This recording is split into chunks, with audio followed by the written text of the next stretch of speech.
बाय बेवहाय नुजानाय media person नोंथांमोन आरो लोगोसे जोंनि रायजो राजा मानगोनां नायगिरि नोंथांमोन दा जोङो बेवहाय बड' कालचार एन्ड हेरिटेज प्रिजार्भेसन बर्डनिफ्राय मोनसे जाथायनि सायाव फोसावनो थाखाय बा बुंथिनो थाखाय जों बेवहाय गसंदों।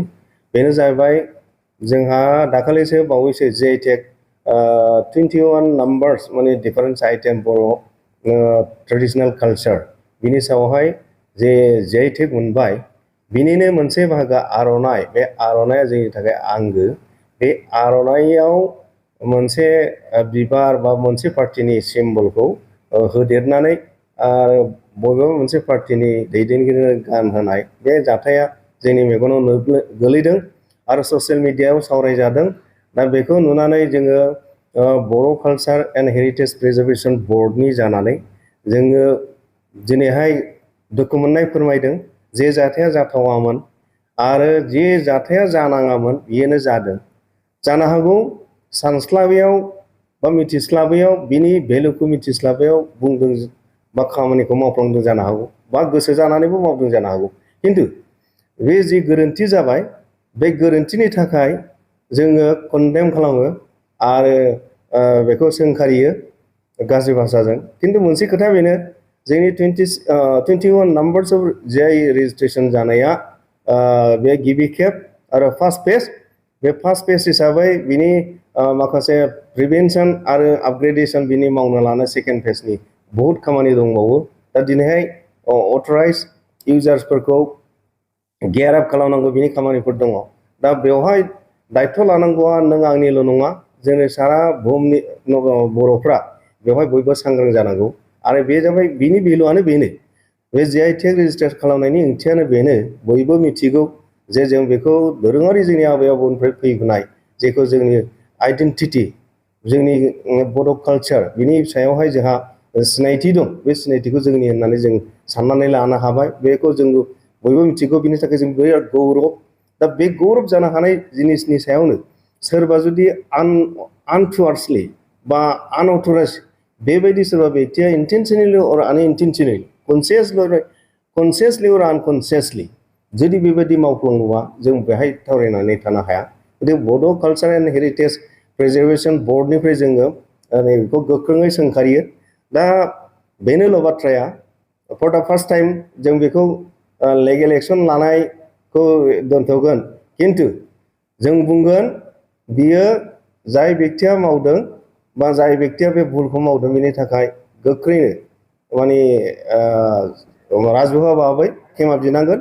आरो बे खेमा बिनायाव जुदि गैयाब्ला जों बेखौ लिगेल एक्सन लानो बाध्य जागोन। खारन जोंहा बे 21 नाम्बार्सनि जे JTEC जादों बेखौ लानानै आपग्रेडेसननि थाखाय जों जिखुनु जाया आनटुवार सोरबा इन्टेनसनेलि आरो आनइन्टेनसनेलि सोरबा आघात होनो नाजायोबा बेखौ मावनो थाखाय लिगेल एक्सन लानो थाखाय जोंहा पार्मानेन्ट 10 इयार्सनि थाखाय उकिल दंखायो। गतिके जोङो साफ्रोमबो सांग्रां बर' फिसाफ्रा सोरबा जोंनि बे बर' हारिनि बेफोर आयदाफोराव बा JTEC रेजिस्ट्रेसन मोननाय बे आयदाफ्राव जोंनि जे बियो अरायथा गोजोर जानानै थानांगौ। बेयाव जुदि बबेबा व्यक्ति बा बबेबा अनुष्ठाना जुदि बिकृत खालामो बा गाज्रि मोनसे मैला फोनाङो बिनि थाखाय लिगेल एक्सन लानो खाबु मोननायनि थाखाय जोंनो नैबे बड' कालचार एन्ड प्रिजार्भेसन बर्डनि माबायाव एड्रेसावहाय जोंनो फोरमायहरबानो जागोन। बेखौ जोङो एक्सन लानो हागोन। गतिके दिनैहाय बे जोङो बड' कालचार एन्ड हेरिटेज प्रिजार्भेसन बर्डनिल' दायथ' नङा, मेम्बारफोरनिल' दायथ' थाङोब्ला जोंनि मिथिनायावहाय गासै 600टा JTEC रेजिस्टार जाबाय। बेनि गेजेराव 29,000आल' माबा जानानै दं, मा होनो अथराइज इउजार जानानै दं। दा जोंहाबो बर' हारिनि थाखाय बे 21नि थाखाय जोङो अथराइज इउजार जानो हागोन बा जाबाय आरो बिनि बांसिन खालामबावनायनि मिजिं दं, थांखि दङ। गतिके मोजाङै मोजां थायोबा नोंथांमोननि हेफाजाब मदद मोनोबा जोंहा जेसेबां ट्रेडिशनेल गोनां आइटेमफोर दं बिनि सायाव लालांबाय थानो हागोन। बेखौ जोङो गभर्नमेन्टखौ मिजिंथियो। दा इयुनाव जों बेफोरखौ मावनो हागोनाय जागोन। आरो गतिके बे मावनाया गभर्नमेन्टनि बा जोंनि बड' कालचार एन्ड हेरिटेज प्रिजार्भेसन बर्डनि थाखायल' नङा, साफ्रोमबोहाबो बयहाबो दायित्व दङ। दा गतिके बेखौ बुंबाय आरो जों गोबां बाथ्रा बुङा जे इयुनाव जाहाथे बेबायदि भुलखौ आरो दुनाय मावा बेखौ वार्निं होनाय जाबाय। जुदि मावोब्ला जों लिगेल एक्सनखौ लानो गोनां जागोन। दा लिगेल एक्सन हिसाबै जुदि जों लानो गोनां जायोबा सासे मानसिया 6 मासनिफ्राय 3 बोसोरसिम जेलबो जानांनो हागौ बा अनुष्ठाननि जायफोर माने बिथांमोनहा बेबायदि क्राइम मावोबा, आरो बिनि माने पेनाल्टिया जानो हागौ 1 लाखनिफ्राय 3 लाखसिम आरो बिनिबो बारा जानो हागौ। गतिके बेखौ मानिनानै बेखौ नोजोर होनानै जोङो साफ्रोमबो बेबायदि गोसो जानानै बा मिथिया हसिया बेबायदि भुल मावनायनि थाखाय जोङो साजा होनो थाखाय जों सांग्रां जानांगोन। जों सांग्रां जायाबा सोरनि सायाव जों लामा नायनो।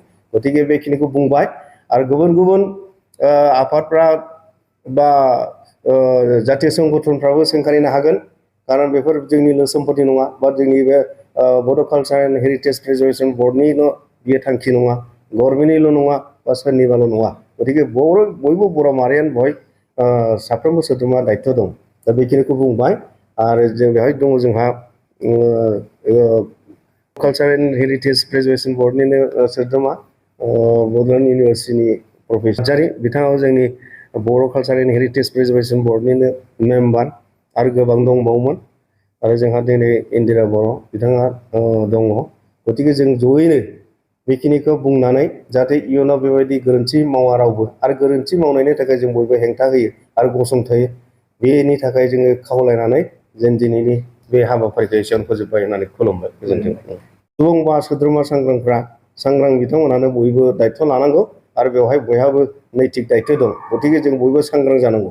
दा बेखौ जों बुंबाय, जुदि अतिमात्र जुदि मानियाब्ला जों लिगेल एक्सन लानो बाध्य जागोन, केस होनोबो बाध्य जागोन। गतिके बेखौ बुंबाय।